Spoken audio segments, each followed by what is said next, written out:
Hi Kadudot! Ngayon po ay pupunta ako sa Labrador Training Center para mag-aral na naman po ng panibagong kaalaman sa pagluluto.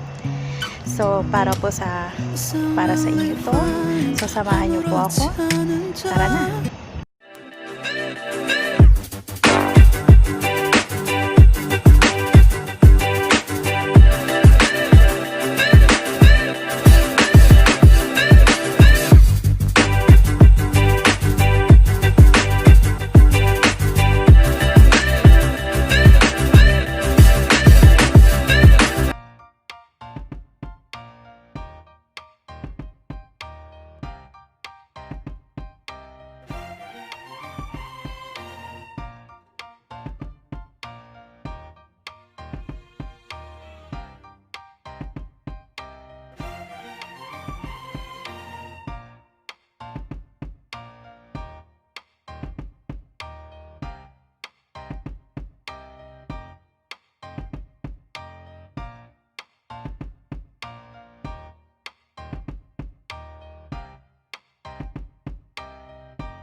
So, ito Kadudot, bago ang lahat, safety first, diba?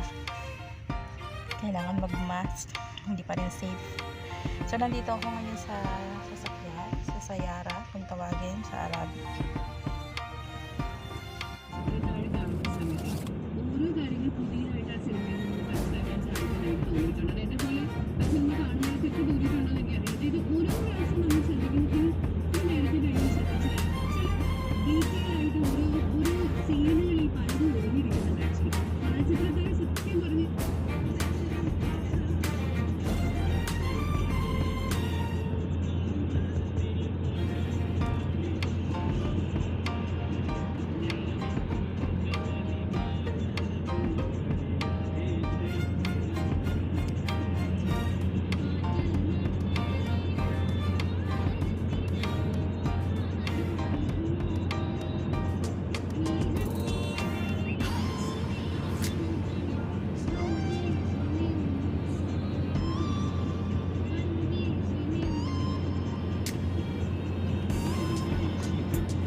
Hi Kadudot! Ito na, nakatapos na po ako ng aking training session. Na-receive ko na yung certificate ko, another certificate. It's about Iranian Grill.